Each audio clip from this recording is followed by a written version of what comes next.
This episode is brought to you by Accenture. When your advertising operations fall out of sync, everything else follows. Spotify and Accenture are working together to reinvent the rhythm of ad sales, using automation, analytics, and smarter workflows to simplify campaign delivery and access better data across the business. The result? Less time spent on operations, more time connecting brands with the moments and fandoms that matter most. Learn more at accenture.com/Spotify. When you need to build up your team to handle the growing chaos at work, use Indeed Sponsored Jobs. It gives your job post the boost it needs to be seen and helps reach people with the right skills, certifications, and more. Spend less time searching and more time actually interviewing candidates who check all your boxes. Listeners of this show will get a $75 sponsored job credit at Indeed.com/podcast. That's Indeed.com/podcast. Terms and conditions apply. Need a hiring hero? This is a job for Indeed Sponsored Jobs. Alors cette histoire, je ne l'ai jamais racontée, ni sur mes vidéos YouTube, des histoires Tinder, etc. Je l'ai toujours gardée pour moi parce que, il faut le dire, le garçon en question était extrêmement gentil. Et je n'ai jamais voulu raconter cette histoire parce que potentiellement ça aurait pu lui faire de la peine. Et vu qu'il était super gentil, super correct, super poli, adorable, je me suis dit garde-la pour toi. Mais elle est tellement pépite cette histoire que je me suis dit il fallait absolument que je vous la raconte en podcast. Volontairement dans le podcast, je vais pas donner le nom de ce gentil garçon parce que j'ai pas envie de lui mettre l'affiche, et puis en plus il est tellement sympa que franchement ça vaut pas le coup de l'afficher dans un podcast. Autant tous les connards dont je vous ai raconté les histoires dans les podcasts précédents, avec grand plaisir que je les affiche, mais lui j'ai clairement pas envie. Donc l'histoire elle commence très sympa puisque je poste sur Insta et notamment sur Ponycorn Lifestyle, et cette personne me suit et m'envoie un très gentil message, mais vraiment très touchant, sur une de mes photos. Et je sais pas, je réponds jamais aux hommes sur Insta, enfin très rarement, surtout quand c'est des messages à connotation, même lorsque j'étais célibataire, puisque bien entendu ce podcast que je vais vous raconter est à l'époque où j'étais célibataire, ce qui n'est plus le cas aujourd'hui. Et donc, je ne sais pas, ce message me touche et c'était un soir, j'avais peut-être un peu le cafard, j'avais besoin peut-être de réconfort et je sais pas, ce gars m'envoie ce message et ça me fait plaisir. Donc je lui réponds et on commence à discuter, vraiment simplement, tu fais quoi dans la vie? Enfin bref, on commence à se découvrir un peu comme sur une appli de rencontre alors que c'est sur Insta. Et c'est vrai qu'il est tellement gentil, tellement sympa, tellement poli, respectueux, tout ça, que on vient à discuter. Et on parle, et on parle, et on parle chaque jour, blabla, blabla, pendant des heures, jusqu'au moment où simplement on se dit on n'a qu'à s'appeler au téléphone par exemple. Et si vous avez écouté mes autres podcasts, vous savez que j'avais plusieurs checks à l'époque où si le feeling passe bien par message, on se fait des vocaux, si les vocaux ça passe bien, eh bien on s'appelle, etc., etc. Et moi j'ai un truc avec la voix des hommes, il faut vraiment que la voix de l'homme me séduise, me plaise, surtout quand tu ne vois pas la personne. Et là c'était le cas, et il faut le dire qu'il avait quelques photos Insta, mais pas beaucoup, et souvent dans le noir. C'était assez artistique en fait ces photos-là, et je trouvais que justement, je le trouvais pas mal, mais c'était très artistique, c'est-à-dire beaucoup de noir et blanc, beaucoup de jeux de lumière, ombre, lumière. C'était souvent des photos à la salle où on le voyait torse nu avec ses muscles, hein, on va pas se mentir, et puis pareil, jeu d'ombre, de lumière, vous voyez un petit peu le type de photos dans les salles de sport où on voit rien un peu quoi. Donc c'était très artistique les photos, on va dire ça comme ça, et on voyait pas grand chose. Donc franchement il me plaisait, vraiment le feeling me plaisait, mais faut pas se mentir, le physique est aussi très important, et moi j'ai été tout de suite très franche dès le départ. Je lui ai dit écoute, le feeling passe super bien, puisque au fur et à mesure des discussions, hein, j'ai pas précisé, mais on vient à se dire qu'on est célibataires tous les deux, que lui me suit, qu'il sait que je suis célibataire, qu'il me trouve jolie, que machin. Donc ça, on vient à être un petit jeu de séduction. Et moi, très franche, hein, je lui dis dès le départ, écoute, si le physique ne me plaît pas, même s'il y a un petit feeling comme ça, je peux pas. J'ai besoin d'être attirée physiquement par la personne.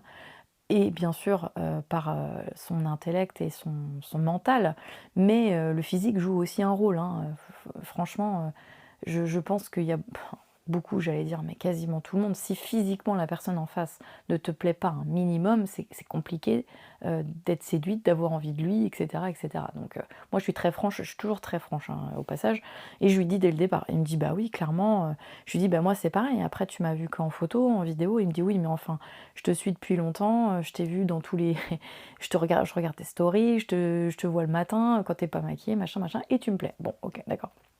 Et justement, la voix, moi, c'est partie de quelque chose aussi d'important chez un homme. Et les premiers vocaux qu'on s'envoie, je trouve qu'il a une voix super sexy, quoi. Et je lui dis, et on vient s'appeler par téléphone, et je lui dis au téléphone, je lui dis, bah, j'adore ta voix, quoi. Donc tout se passe bien, on discute, hein. Je veux dire, les discussions sont pas forcément profondes, hein. On va pas se dire qu'on avait de la philosophie, mais le contact passe bien, c'est un signe astrologique. Alors vous allez me dire: «Putain, elle nous fait chier avec ces signes astrologiques». Il faut que je vous fasse un podcast spécial signe astrologique, mais c'est un signe astrologique qui matche bien avec le mien, et du coup ça se ressent tout de suite. Enfin, il faut se le dire, les personnalités, en fonction des signes astro, quand ça doit matcher avec le tien, ça matche avec le tien. Donc ça matche super, et le gars, il est très gentil. Après, il est un peu, trop, comment expliquer? Dans le compliment. Il lèche un peu le cul entre guillemets, et il est très à toujours me faire plein de compliments, plein de machins, et ça moi c'est pas que je suis pas fan, mais je trouve que ça peut manquer parfois un peu de sincérité, et c'est vrai que lui il est très comme ça, très, très, très dans, le compliment, beaucoup, beaucoup de choses positives chez moi, le mec il a l'air un peu, entre guillemets «ébloui», et il me trouve, aucun, défaut, hein, en gros, c'est ça. Et ça clairement ça me gêne un peu, parce que soit c'est des «fans» entre guillemets, de mes réseaux, et auquel cas, bah, le, mmh, le regard est biaisé, hein, si vous voulez, puisqu'on voit que, les avantages, comment dirais-je? Les qualités de la personne, alors que tu connais pas vraiment, hein, parce que je veux dire sur les réseaux forcément, j'ai reçu beaucoup de messages, notamment, petit aparté, sur des podcasts que je fais, puisque des abonnés qui me disent: «Ah mais on te découvre autrement, posé, calme, et on te redécouvre et ça fait plaisir, parce que dans les sketchs parfois c'est un peu too much, tu très caricaturale, très expressive, très gueularde entre guillemets, et dans les podcasts, qu'est-ce que ça fait du bien de t'entendre calme et posé». Alors c'est vrai que dans les podcasts, Ponycorn Diary, c'est, moi. Enfin je veux dire, moi dans la vie de tous les jours, je suis comme ça. Bien sûr, j'ai un côté fofolle, j'adore déconner, j'adore faire la fête, mais bien entendu et heureusement, 90 de mon temps, je suis quand même calme. Et c'est vrai que les vidéos, notamment sur Ponycorn, ce sont beaucoup de sketchs et de caricatures, donc forcément je surjoue, et je surjoue des personnages qui ne sont pas moi. Et c'est vrai que ce que vous découvrez dans Ponycorn Diary, bah, c'est ma vraie personnalité tout simplement, enfin ma vraie personnalité. C'est pas que dans les sketchs je suis pas moi-même, mais je joue un rôle, c'est un sketch. Donc forcément c'est pas moi, c'est mon personnage. Et là, Ponycorn Diary, c'est mon histoire de vie, moi, j'ai pas besoin de jouer un rôle, quoi. Bref, petit aparté. Et donc, ce gentil garçon me donne que toutes les qualités du monde. Bref, ça me dérange un peu, parce qu'il me lèche un peu trop le boule, mais bref, je le trouve sympa, on a des bonnes discussions. Ça dure à peu près une semaine où on s'appelle tous les soirs, et on reste des heures au téléphone. C'est quelqu'un qui travaille la nuit, et du coup, ben, moi quand je me couche, bah, je l'appelle. C'est un peu un rituel pendant 1 à 2 semaines, j'ai plus la notion du temps, et on s'appelle pendant des heures et des heures et des heures et des heures, et naturellement, vient la question de: «Est-ce qu'on se rencontre?» Et là, de nouveau très franche, je lui dis: «Écoute, je il habitait loin, il habitait à plusieurs heures de route de chez moi, et je lui dis: «Écoute, je vais pas te faire venir, chez moi sans être sûre que physiquement tu me plais». Enfin, je lui dis: «Mentalement, intellectuellement, tu me plais puisqu'on a des bonnes discussions, c'est super, le feeling passe bien, tu me fais rire, t'es rigolo, t'es sympa. Mais physiquement, je vais pas te cacher que sur tes photos Insta, on voit rien, et je ne sais pas si tu me plais». On avait plein de points communs, hein, il faisait de la salle, bref, enfin il faisait de la salle, hein, plein de points communs. Là, j'exagère de ouf, parce que le gars faisait de la muscu et moi je fais du crossfit. Donc voilà, on avait ça en commun. Point final, il avait un enfant ou 2 enfants, je sais plus, enfin il avait au moins un enfant, et d'un précédent mariage, et il était séparé, et donc des enfants. Moi clairement, Si vous avez écouté mes podcasts, vous savez que je n'en veux pas, que je n'en aurai jamais puisque je suis stérilisée. Et à cette période-là, j'étais pas encore stérilisée, mais je savais que j'en voulais pas. Et je préférais ne pas trouver quelqu'un qui avait un enfant, parce que si j'en ai pas fait pour moi, j'avais pas envie, entre guillemets, de m'embêter avec celui des autres. Donc franchement, il y avait plusieurs points qui me faisaient dire, bon, écoute, t'embête pas avec ça. Mais le feeling était tellement sympa, je me suis dit, allez Steph, arrête de tout calculer. Tu le rencontres, tu verras bien ce qui se passe. Mais avant de lui faire la route, j'avais pas envie qu'il fasse la route pour rien, donc je lui dis, écoute, est-ce que t'es ok on s'appelle en FaceTime, quoi, qu'on se voit. Il me dit, mais carrément, comme ça te permettra de voir et tout. Et moi, je lui disais, sois franc avec moi, est-ce que tu penses que tu peux me plaire? Est-ce que t'es quelqu'un, enfin, je veux dire, est-ce que tes photos Insta sont fidèles? Et en fait, ce qui était chelou, c'est que il me disait tout le temps qu'il pouvait pas m'envoyer de photos parce qu'il en avait pas. Et quand je lui disais, bah, c'est pas grave, avant d'aller bosser dans le miroir, tu te prends en photo. Et il me disait tout le temps, il avait pas le temps, il avait pas le temps, il avait pas le temps. Et du coup, c'en est venu que quand il avait pas le temps, je lui disais, mais là, on est au téléphone, machin, tu peux te prendre en photo. Il me dit, oh la flemme. Enfin, il y a toujours un truc comme ça. Et moi, ça a commencé à m'inquiéter un petit peu dès le départ, où je me suis dit, ça se trouve, le mec, en fait, c'est pas le mec des photos. Peut-être que c'est un faux compte. Parce que, bah, enfin, j'ai pensé à un faux compte parce que il avait un compte avec énormément d'abonnés et il me disait qu'il s'était fait hacker son compte, etc. Bref, et qu'il y connaissait rien à Instagram. Il y avait plein de trucs un peu chelous, bizarres. Mais vraiment, les histoires qu'il me racontait par rapport à ses comptes, à tous ses abonnés, blablabla, parce que moi je lui dis, ouais, un mec qui a plein d'abonnés comme ça, surtout que des meufs, c'est un charreau. Et lui il me disait, mais non, en fait je me suis fait hacker mon compte, et du coup nanani nanana, après j'ai réussi à le récupérer, bon soit. Et après cette histoire de photos, il a jamais le temps, il a la flemme, machin, et là je me dis, mais ça se trouve en fait c'est pas du tout le mec qu'il y a sur les photos, tu vois. Et là je commence à me dire, mais en fait ce gars il est venu me parler, mais je le connais pas et tout. Et je me dis, putain, mais Steph, t'es encore foutu dans une merde, mais t'es vraiment au bout de ta vie pour discuter avec un type comme ça. Et je commence à me poser des questions. Et je pense qu'il le sent. Et il me dit, non, non, mais attends, t'inquiète, je t'envoie une photo. Il m'envoie une photo, mais toujours pareil, dans la pénombre. Dans sa bagnole, dans la pénombre et tout. Je dis, mais what Je dis, mais je vois rien, je vois même pas ton visage.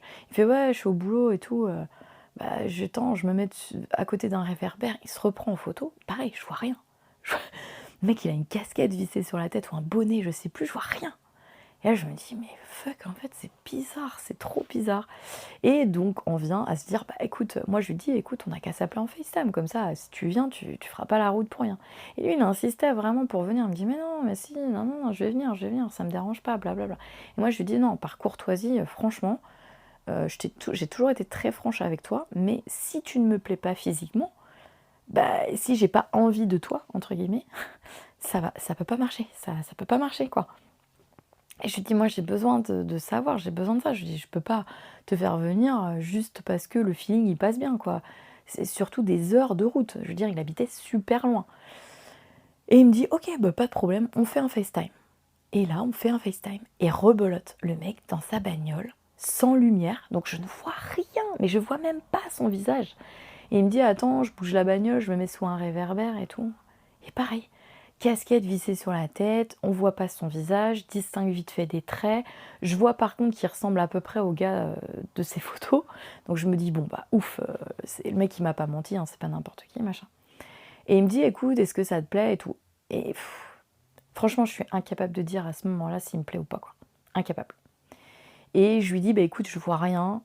Et pour rigoler, il me dit, bah vas-y, écoute, tu vas me décrire ton mec idéal physiquement et je vais te dire si je check ou pas les trucs. Et on se met à faire ce jeu-là. Donc, moi, vous savez, si vous avez écouté mes podcasts, j'avais des trucs rédhibitoires. Genre les dents. Si le mec, il a pas les dents bright, mais vraiment bright, genre les dents blanches bien rangées ou des trucs comme ça, enfin, clairement, je suis pas sortie avec que des mecs qui avaient les dents bright, mais au moins que l'hygiène bucco-dentaire est correcte et que tu sens que le mec il prend soin de lui à ce niveau-là, tu vois, que le mec il a pas laissé pourrir ses dents là et que le mec il a une bonne hygiène bucco-dentaire. Ça c'est la base. Donc je lui dis ça. Il me dit ok, il me dit bah ouais, je me brosse les dents tous les jours et tout, puis on en vient à rire de ça en fait, hein. Il me dit ouais, ça c'est check. Je dis ok. Et je lui dis bon, j'aime un mec avec les cheveux. Et là, il me dit, ah, là, il enlève la casquette, chose qu'il n'avait pas encore faite, il me dit, j'ai pas de cheveux. Ah, je dis, bon, merde, tu perds des points, mais en rigolant. Franchement, à ce moment-là, je me dis, mais c'est pas grave, en fait. On s'éclate tellement en feeling que s'il n'y a pas de cheveux, fuck, je m'en fous, tu vois. Là, je zappe le truc, je dis, ah, pas de problème. Mais en fait, il enlève la casquette, mais je vois toujours rien. Je vois qu'il est chauve parce que dans la pénombre, on voit quand c'est une masse sombre ou une masse ou pas de masse. Mais je ne vois pas son visage, enfin quasiment pas, quoi. Je distingue des traits, mais c'est très très chiant. Et en fait, ça pixelise. Enfin, je sais pas comment vous expliquer, mais le mec, il se démerdait toujours pour être dans le noir, quoi. Enfin bref, c'était son taf en même temps, il travaillait de nuit. Mais bref, jamais le mec, il se prend en photo ou il m'appelle en pleine lumière de sa salle de bain, par exemple. Jamais. Donc je ne vois pas son visage. Et bref, donc je lui dis ça, je lui dis bah écoute, j'aime bien les mecs qui sont assez grands, qui sont plus grands que moi en tout cas, qui font 1m75-80 minimum. Et il me dit bah ouais, c'est bon, je check. Et je lui dis j'aime les mecs qui font du sport. Il me dit bah tu sais que je fais du sport, ouais, non, blabla. J'aime les mecs qui ont une bonne hygiène de vie. Et il me dit ah moi non, j'ai pas une bonne hygiène de vie, je fais pas trop gaffe à ce que je mange, je fume comme un pompier. Il me parle un petit peu de son passé, qui je pense au passage n'était pas trop son passé, mais de drogue et compagnie, machin. Ça commence, pour moi, la drogue, clairement, c'est rédhibitoire. La drogue et l'alcool, enfin l'alcool, je vais dire l'alcoolisme, pour moi, c'est pas possible. C'est vraiment quelque chose qui me rebute. Et la drogue, pour avoir eu personnellement, enfin pas moi, hein, mais mon entourage proche des problèmes avec la drogue dure, et d'avoir vu la déchéance chez quelqu'un que j'aimais énormément, enfin que j'aime, parce qu'il est toujours pas mort heureusement, mais la déchéance que ça entraîne, la dépendance, le problème que ça entraîne, Dieu merci aujourd'hui il s'en est sorti, mais il fut un temps où c'était une catastrophe. Et pour avoir vécu ça aux côtés de cette personne proche, moi la drogue, clairement, à ce moment-là, et depuis toujours, c'est quelque chose de rédhibitoire. Mais il m'assure que c'est son passé, que voilà, il s'est envie de faire droguer, mais que c'est rien, machin. Bon, ok. Je me dis, écoute Steph, arrête de te poser trop de questions. Le mec, il fait l'effort de vouloir venir, laisse-le venir. Et là, je lui dis, bah ok, vas-y, feu vert, viens. Le mec, il fit ça. Hein. Franchement, il me dit, bah je peux être là après-demain chez toi. Bah ok. Le mec se tape mais des heures et des heures de route. Des heures. Il habitait vraiment loin. Je vais pas donner trop de détails pour éviter de taper l'affiche à ce pauvre gars, mais voilà, le mec fait des heures de route. Il avait un jour de repos, donc il fait la route, il allait faire l'aller-retour dans la journée, s'il vous plaît. Et je lui donne rendez-vous dans un café que j'adore pour prendre le petit-déj, et je lui dis, vas-y, on se retrouve au petit-déj à telle heure, et comme ça, on aura toute la journée ensemble, si tu veux, et tu rentres le soir chez toi. Et le gars, il me fait « Ouais, carrément, super idée, non. » Et là, je ne sais pas pourquoi, le matin, quand je me lève, je dois le rencontrer, j'ai une espèce de boule au ventre. Mais il y a mon instinct qui me dit « Mais Steph, mais tu fais n'importe quoi. Qu'est-ce que tu vas te faire chier avec ce mec qui trouve toutes les excuses du monde pour ne pas te montrer son visage ?» Et là, je me dis « Mais en fait, ça se trouve, c'est un malade mental. » Je commence à stresser, machin, bidule, bref. Et arrive donc le moment fatidique, donc pour me donner un peu de contenance, dans ma voiture, en attendant, parce que j'arrive hyper en avance, dans ma voiture, quand j'attends, je me mets à regarder son Insta, à zoomer sur les photos, à tout regarder, tout éplucher, et je me rassure en fait en regardant ses photos. Je me dis, non mais Steph, attends, regarde, il est plutôt beau gosse, il est baraque, les photos sont vraiment sympas. Moi, j'aime les hommes musclés puisque je fais beaucoup de sport et que par, je pense, déformation sportive, je suis entourée que d'hommes musclés. Donc, j'aime les hommes musclés. Et là, je vois que le mec, il est musclé, qu'il est sportif, que franchement, il a un style. Et je l'ai vu en visio et il avait l'air de correspondre comme ça aux photos. Enfin, je vous le dis vraiment, il avait l'air parce que je vois rien. Mais bref, je me rassure comme ça. Et donc, on se dit rendez-vous devant le bar. Et là, sans vous mentir, j'avance devant le bar. Je me dis, bah merde, il est pas encore arrivé. Je vois bien un mec avec une casquette, hein, au loin, je vois hein, en face du bar. Hein. Pas une seule seconde, les gars. Pas une seule seconde, je me doute que c'est lui. Tellement la personne que j'ai en face de moi ne ressemble absolument pas aux photos d'Instagram. Mais quand je vous dis absolument pas, ce n'est absolument pas. Et en fait, je vois en avançant que le gars me fixe. Et là, je me dis, mais non, c'est pas possible, c'est pas lui. C'est pas possible. Et je fais que de me dire ça dans mon cerveau. Je me dis, c'est pas possible, ce n'est pas lui. Et je me dis, c'est pas possible en fait. C'est pas possible. Bah, pourquoi c'est pas possible? Je vais vous l'expliquer. Mais en fait, je vis le truc. Je me rappelle tellement du souvenir que je suis en train de vous répéter c'est pas possible 50 fois parce que je revis le truc dans ma tête. Grosso modo, sur Insta, vous avez un mec hyper musclé, enfin hyper, bien musclé, un vrai mec de la salle, euh, un peu baraque, et en face de moi, j'ai une allumette, j'ai un haricot vert. J'ai un mec qui fait certes 1m85, mais qui est maigrichon comme un clou. Mais maigrichon, vous savez, maigrichon malade, le maigrichon drogué en fait. Et c'est pour ça que je vous dis que je pense que le passé de la drogue, c'était pas vrai. Parce que le mec, clairement, on voit que... Enfin, je connais malheureusement bien ça. Pas par moi, mais comme je vous ai expliqué, par mon entourage, par une personne proche de mon entourage. Et en fait, je vois que ce mec est drogué. Je le vois. Je vois que ce mec, c'est un drogué, en fait. Enfin, je suppose, à 90%. Peut-être que c'est pas le cas, mais il a un physique de personne qui se drogue ou qui fume énormément. Enfin, il y a un truc qui va pas. Maigre, grand. Et là, il se met à me sourire. Et là, les gars, peut-être qu'il se lavait les dents tous les jours, je n'en doute pas. Mais des chicots, des dents de drogués, des dents qui sont défoncées, et là, franchement, le mec me fait peur. On dirait qu'il sort du ghetto. Mais il est gentil, c'est un amour. Enfin, je l'ai eu par vocaux, par téléphone. Je me dis, il est gentil, panique pas. Mais il a un physique de dealer, de mec qui sort du ghetto, tu vois. Malade, drogué, fumeur, tout ce que vous voulez. Et là, j'ai eu 2 secondes de mon cerveau pour me dire c'est pas possible.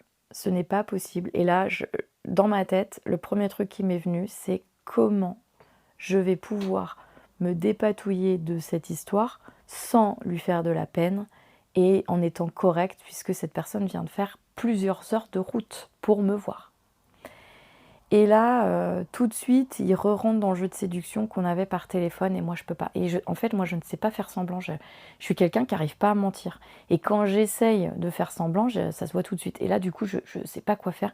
Je frise comme les chevaux et je parle pas beaucoup. Je suis complètement fermée. Et il le sent tout de suite. Et au lieu de se rapprocher de moi, il se décale, en fait. Il me relaisse de l'espace. Et chose que franchement, je le remercie parce qu'il a tout de suite compris que ça ne matchait pas. Et en fait, par respect, en fait, il a pris un peu de distance physique. C'est-à-dire qu'il s'est décalé de 50 cm pour me laisser un peu d'espace. Je ne sais pas si vous voyez, on est l'un en face de l'autre. Et au lieu de se rapprocher très fort dans le jeu de la séduction, non, il m'a laissé de l'espace. Et il gardera cet espace tout le long du moment où on se voit. Et vraiment merci parce que c'est un homme très très respectueux. Et du coup, on vient parler, je lui dis, bah viens, on va boire un café, on va manger petit-déj et tout. Et on discute et je me sens mal à l'aise, mais vous imaginez même pas, enfin, le physique ne correspond pas du tout. Mais je veux dire, pas du tout aux photos. Et là, je m'aperçois, je lui parle et en même temps, je l'analyse. Et je m'aperçois qu'en fait, ces photos, elles, sur Insta, elles ont été photoshopées. Que c'est pas du tout la personne en fait que j'ai vue. Et je commence à comprendre pourquoi il me faisait des visios dans le noir, il m'envoyait des photos dans le noir. Enfin bref, rien qui va. Là, je me dis non, franchement, le gars, je pense qu'il avait conscience que ces photos... Enfin, il avait conscience. Je pense qu'il savait que ces photos étaient photoshopées. Hein, voilà, c'est lui qui l'a fait, probablement. Et que son physique correspondait vraiment pas aux photos sur Insta. Et il le voit. Et en fait, je me dis, bon, on prend le petit-déj, on va faire une petite marche le long de la mer, parce qu'il connaissait pas, il habitait pas près de la mer, donc je me suis dit, je vais aller l'accompagner, faire une petite balade au bord de l'eau, et je vais lui dire. Et là, je lui dis, écoute, je suis désolée, mais vraiment, j'y arrive pas. Je lui dis pas qu'il me plaît pas physiquement, parce que je trouve ça brut et méchant et gratuit. Je lui dis que j'arrive pas, que je me sens mal à l'aise, ce qui est vrai, hein, je le cache, enfin je lui mens pas, je lui cache juste que physiquement il me plaît pas parce que je trouve ça méchant de dire ça. Donc je lui dis juste que je me sens mal à l'aise, que je suis pas à l'aise avec lui physiquement et que ça sert à rien de se forcer. Et là, il est déçu, mais déçu. Il me le dit, il me dit: «Ah, c'est dommage et tout, machin». Et je lui dis, bah, je choisis d'être franche et je lui dis: «Tu sais, ça me fait beaucoup de peine que ça matche pas parce que en fait, je culpabilise de t'avoir fait faire autant d'heures de route pour te dire ça». Et lui, il est gentil comme tout, il me dit: «Mais c'est pas grave, t'inquiète pas, machin, aucun problème». Et franchement, il est adorable de A à Z et c'est vrai que je sais pas comment m'en dépatouiller parce que lui, en fait, il a envie de passer du temps avec moi, mais moi, clairement, j'ai pas envie. Et il me dit, et d'un seul coup, il me tend une perche pour que je m'en aille. Je sais pas si c'est fait exprès de sa part ou si c'est pour me sauver la mise ou c'est parce qu'il a pas fait exprès. Mais il me dit, «Bah, du coup, t'as quoi de prévu aujourd'hui?» Et je pense qu'il devait s'attendre à, bah, rien, on a qu'à passer quand même la journée ensemble, c'est pas grave. Et en fait, là, je lui dis: «Bah, en fait, je vais aller à mon cours de CrossFit. J'ai besoin, de me dépenser et je vais aller à ma séance de CrossFit». Et en fait, il comprend vraiment que là, j'ai pas envie de rester plus longtemps avec lui. Je resterai quand même 1 heure et demie, 2 heures, mais bon, j'ai envie de vous dire, c'est pas beaucoup par rapport au le pauvre, il s'était tapé des heures et des heures de route, il s'était levé le matin hyper tôt, enfin, c'était horrible franchement. Quand j'y repense aujourd'hui, je m'en veux dans le sens où, j'aurais pas dû le faire venir parce que j'avais déjà un doute avant. Et dans le doute, en fait, j'aurais pas du tout dû le faire venir. J'aurais dû lui dire: «Écoute, arrête de me prendre des photos dans le noir et des vidéos dans le noir. Si tu as un problème, et que tu veux pas me montrer ton physique, bah, dis-le moi, il y a pas de souci. Mais montre-moi ton visage, en fait, au lieu de le cacher», tu vois? Et j'ai pas osé parce que je voulais pas le blesser et je le fais venir et c'est pire que tout, en fait. Donc là, à ce moment-là, je m'en veux vraiment, mais je peux pas me forcer, quoi. Et je me rappelle, donc on se quitte et tout, mais lui dégoûté, quoi, enfin, mais des yeux de chien battu, franchement adorable, le mec est tellement tellement triste et tout. Et là, je me dis: «Bon», je retourne dans ma voiture et je me rappelle quand je m'assois dans ma voiture, c'est un soulagement. Mais un soulagement, j'ai l'impression d'avoir, je sais pas, m'être pris, une série de vagues, dans la face là et je suis complètement étourdie à me dire: «Oh là là, mais dans quel truc je me suis fourrée encore, quoi».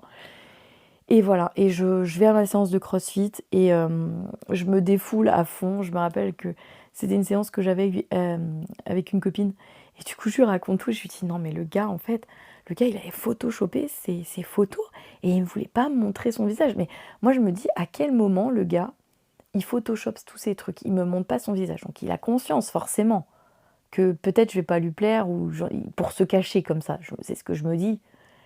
Mais à quel moment il s'est dit: «Mais en vrai, ça va matcher». Ou alors il a une dysmorphophobie là, un truc comme ça, où il se voit pas, comme il devrait se voir, dans la glace et c'est pour ça qu'il se photoshop, ses photos. Enfin, moi je n'ai jamais photoshopé mes photos. Je n'ai jamais alors les photos de photographes, sincèrement, c'est le photographe qui les retouche, mais je veux dire, il me retouche pas au point de que je me ressemble pas, quoi. Enfin, je veux dire, mes photos sont pas photoshopées dans le sens où ça change pas ma shape et ça change pas mon visage. Et là, c'est le cas, en fait, le cas. Mais je vous dis, mais entre la photo sur Insta et une photo où il est à la salle, il est en train de porter un poids ou je sais pas quoi, le mec, on dirait une armoire à glace, tu le vois en vrai, c'est un haricot vert.